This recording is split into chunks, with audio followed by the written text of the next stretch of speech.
everyone, welcome back to my channel. So it's that time of month again, it's time for another reading wrap-up video. I have 8 books to go over because I didn't quite read as much this month as I did normally because I've been working on a lot of projects and other stuff, but let's go ahead and get started.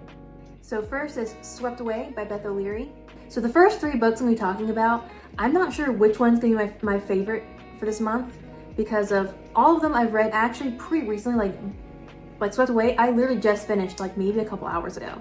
So I feel like I need to really sit and marinate for a little bit on them to really be able to figure out which one was my favorite, because all of them have pros and cons. Some things I really loved about them, some things I really did not love about them.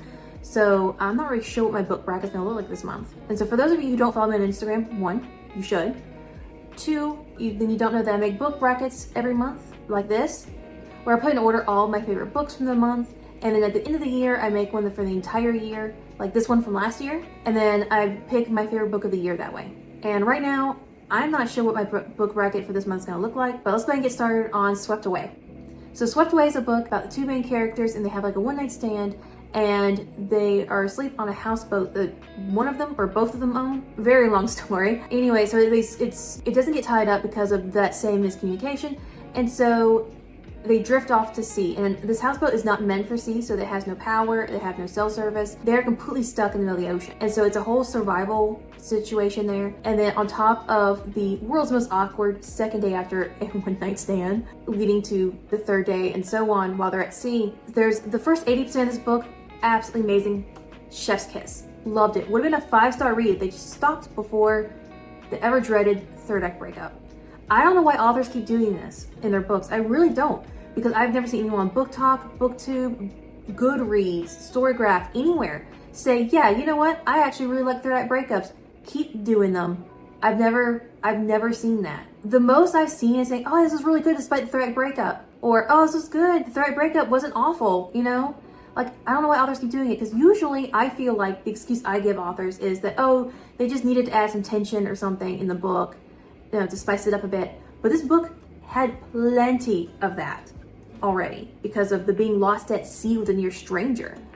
So I don't understand it, and I really didn't like it. And then on top of that, there's another little plot twist I don't want to get into too much because of spoilers, but also really didn't like that because I feel like it changed the dynamic with the characters a little too much and in a way that didn't really work with anything. I don't know how to explain it. Like I didn't like it.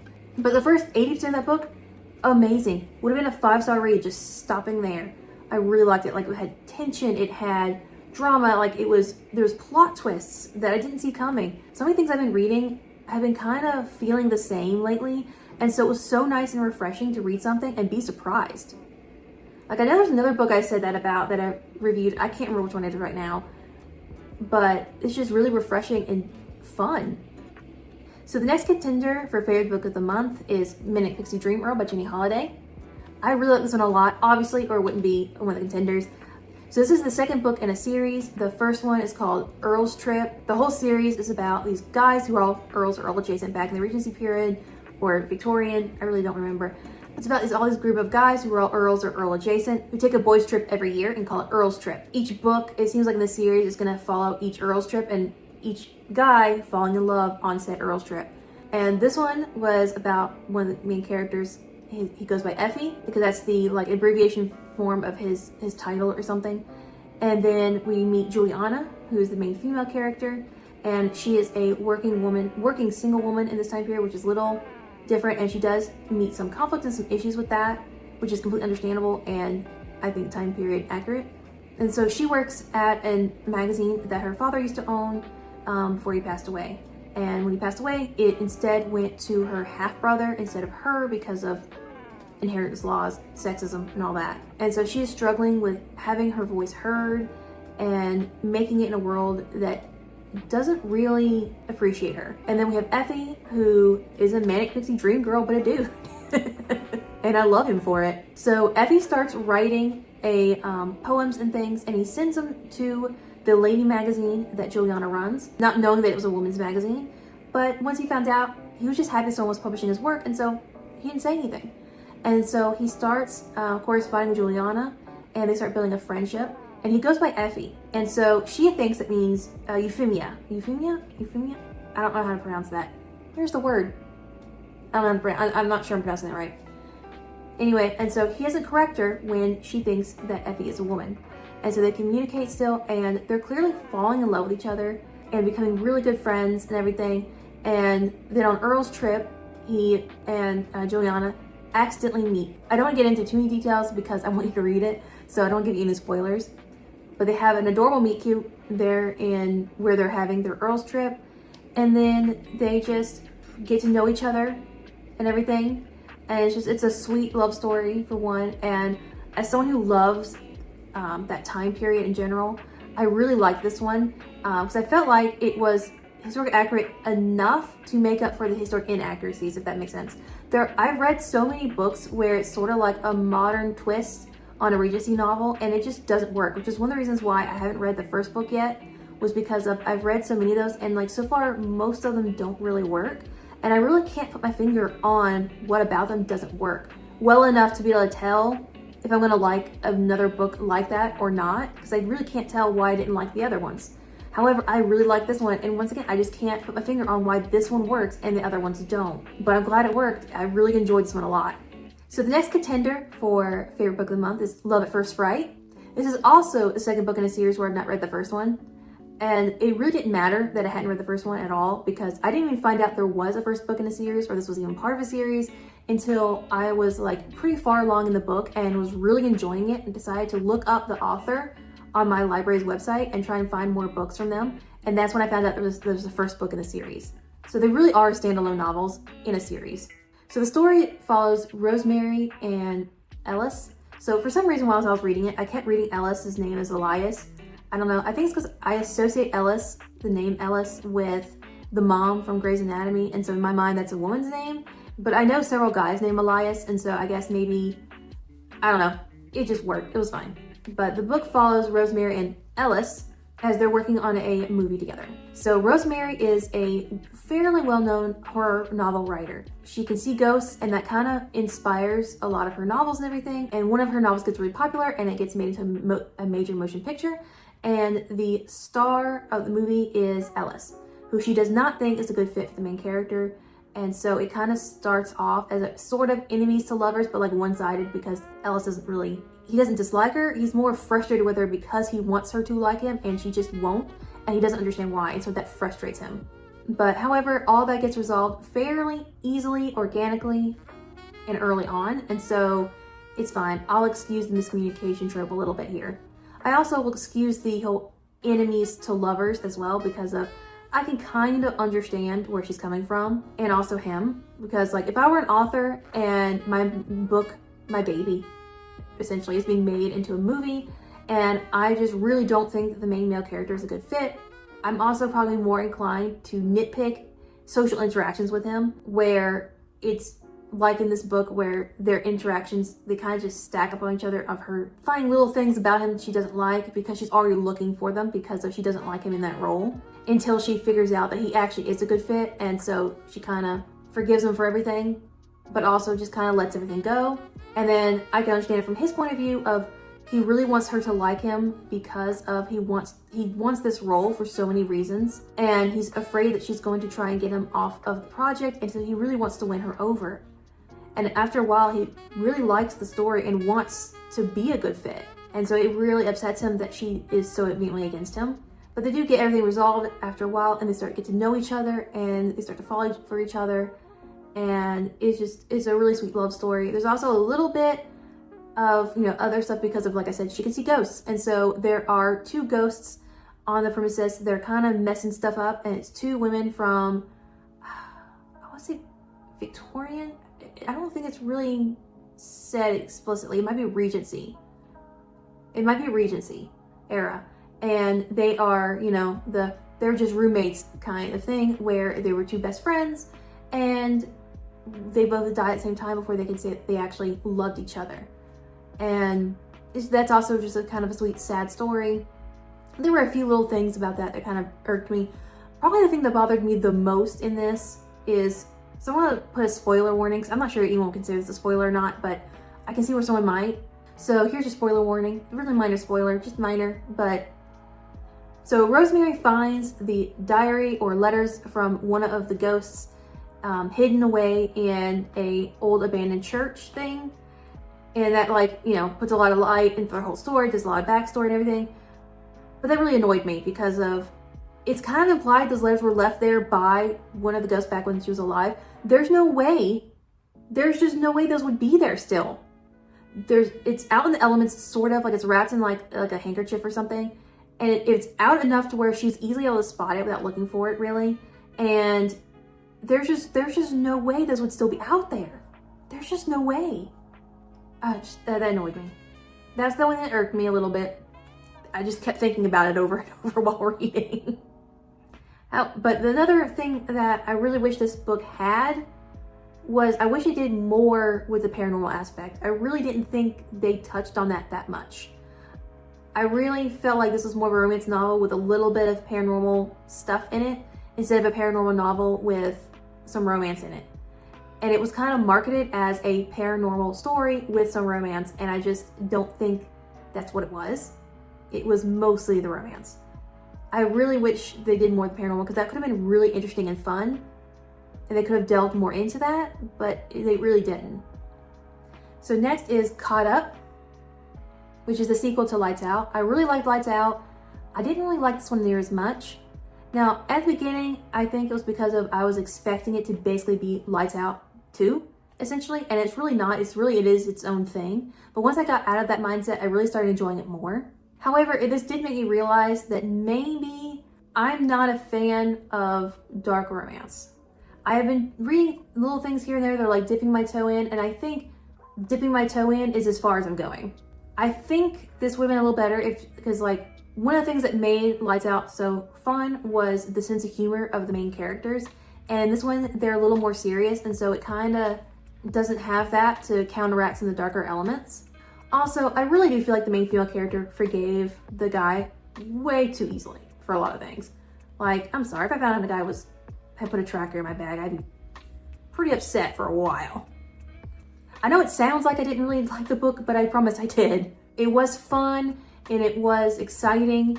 Despite this book making me realize that I'm probably not a fan of dark romance, I am a little more interested in the mafia side of it, but I think that's more of like me having grown up watching The Godfather too many times. Sort of like how I love vampire books so much, and I think that's because my mom read Dracula aloud to me as a little kid. Because like whenever I think of The Godfather, my first thought is Family Thanksgiving. Because I remember growing up, they always did a marathon of those movies after the parade and the dog show, which my family watches every year. And so I associate the Godfather movies with like Family Thanksgiving and like doing stuff together as a family for holidays and stuff like that, which is probably not a normal way of viewing mafia content of any sort. I don't know if the author plans on making a third book from this series, but if she does, I'm still definitely going to read it the day it comes out. So the next book is A Heart So Haunted, which is another book I got as an ARC. So the story is about Landry, who inherits an old haunted house from her late aunt, and she's trying to clean it up, get everything ready, renovate it and everything so she can sell it because she's having some hard financial troubles and stuff. And then while doing renovations, she discovers, you know, the hidden secrets of the house. So going by that description and also just how the book was advertised and everything when I saw it around social media and everything, I thought it was more of like a paranormal romance with maybe some slight horror like undertones maybe. But it really wasn't. It was more about the main female character, Landry's kind of healing journey after having so many awful obstacles thrown at her throughout her life. Awful parents, really awful parents. Honestly, that counts as two things right there, because both her parents are pretty awful.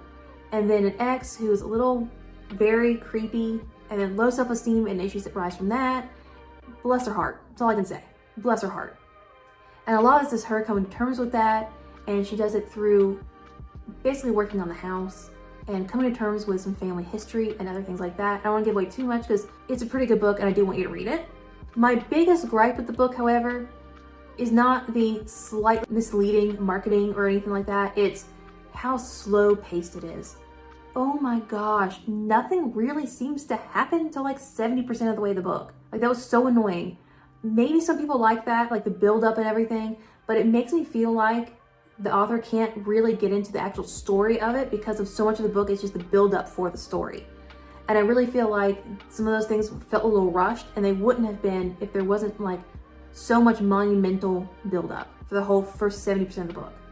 Now that being said, some of the slow pacing does make it where it does build a little suspense, but after a while it just gets a little boring. Well, boring's not the right word. It's just slow, but that's my main gripe with it. Otherwise, I did really enjoy it. Next book is Bad Bitch's Antiquity. Oh my gosh, that took 4 takes. That was so hard for me to say. Anyway, this is a non-fiction book where it goes over women from different mythologies, so goddesses and sorceresses and mortal women from different myths. Each woman got a few pages to herself, just talk about her and her story and everything like that, and give fun information and stuff like that, and also tell a little bit of her side of the story, because in so many of those stories it's really the man's point of view, and so it's nice to see the woman's side of the story. I really enjoyed the modern voice that the author used throughout. It was a smidge cringy in a few spots, but overall it really made it nice, light, and fun to read. And also the way that it's organized, it really made it easy where you can read all the way through, and then if there's like 1 or 2 that you want to reread again, you can easily go back and jump back and forth and everything like that. Like when I was reading it, I read all the ones I didn't recognize or didn't know about first, and then I read all the rest of them. And the way it's organized really made it easy for you to do that and not feel like you're jumping and skipping around as much as you are. I also really enjoyed the art style in this book. I felt like they managed to stay cohesive while also matching the background of each woman they're talking about pretty nicely. And as an artist, that's something I really appreciate. And then next is Dead Until Dark by Charlaine Harris. So this is a reread because I'm doing a reading challenge with my mom where we're reading through all of the Sookie Stackhouse books together. This is her first time reading all of them. This is not my first time at all. So I'm not really sure how to rate these. I always feel like I have to rate and rank rereads differently than I do new books whenever I do like an actual like breakdown of the month. I'm not sure why. I guess because in my mind it seems unfair, but I'm not sure who it's unfair to. Is it unfair to the new book or is it unfair to the reread book? I'm not sure, because you're not gonna get that fun, new, exciting feeling from a reread. However, you're not gonna get a nice, comfy, comfort read feeling from a new book. So I'm not really sure. It's apples and oranges, I guess. So most people know the story of Sookie Stackhouse books and everything because they were made into the True Blood series on TV by HBO. But for those of you who I guess aren't aware of it, it's about Sookie Stackhouse, who's a waitress in a small town in Louisiana.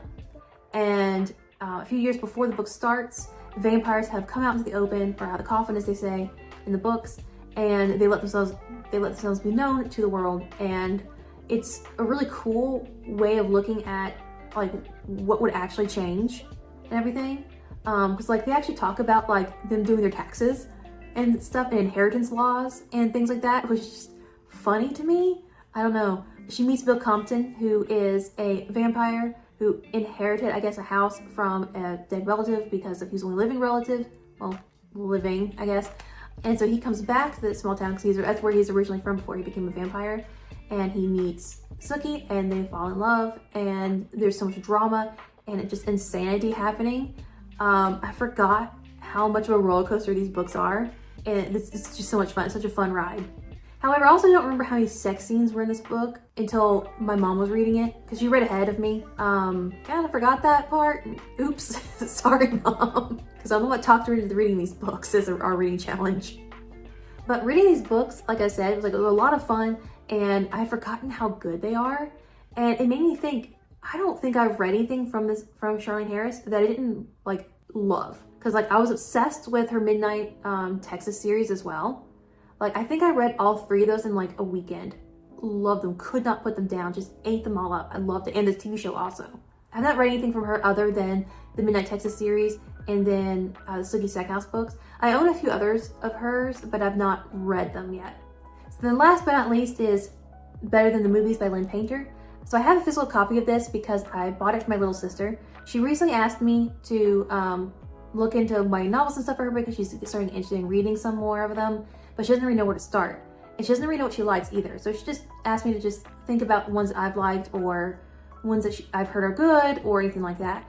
And so I found this at Goodwill and I got it for her. I've only been getting books from Goodwill just so that she doesn't feel bad if she doesn't like them or doesn't want them or something like that. It's like, it doesn't matter, it's $1. Like, it's not like as if I'd spent like a $20-something on the book and she didn't want it or something, you know? And didn't want her to feel bad. So this is one of the ones I got for her. I went ahead and read it myself because I've heard so many good things about it, and I'm glad I did. It was a really sweet, adorable read. YA novels really aren't my thing, personally, so I didn't love it, but I did think it was a really cute and sweet book. So the story revolves around the main female character whose mother passed away long before the book starts. And she has this lasting memory of watching classic rom-coms with her mother. And she says she wants a love story just like that. And so she follows all the tropes to a T to try and find her true love and everything like that in high school. But of course, it's not working out. And then she meets Wes Bennett, who is the bad boy, not boyfriend material at all. And of course, then love has a weird way of finding you in unexpected places, and they start to fall for each other. And she discovers that it's better than the movies, like the title. And it's just a really, like I said, a really sweet read. I think this is the first in like a series of them, I think. I'm not really sure. But like I said, it was a really adorable read. I think my sister will like this one. I'm not really sure because like I said, she doesn't know what she likes and what she doesn't like yet, which is one of the reasons why I'm making sure to get them all secondhand. But if you have any suggestions for books for me to get for her, please send them down below in the comments, because I don't really personally read a lot of YA novels, and I didn't really read a lot of them a whole lot when I was like that age demographic, because I was too busy with video games. I had discovered Sims by that point, so I wasn't reading a whole lot. If you have any suggestions, I would love to hear them in the comments. So I will get going because that's the last one. So that's the end of my video. I hope you enjoyed it. If you did, please like, comment, subscribe, all that good stuff. If you have any book recommendations based off anything I said that I liked or didn't like in books from this month, please leave them down in the comments below. And the same goes for if you have any YA novel recommendations for my little sister. I'll take any of them because, like I said, this is not my area. So please send as many recommendations as you want down below in the comments, and I will see you in the next video. Bye!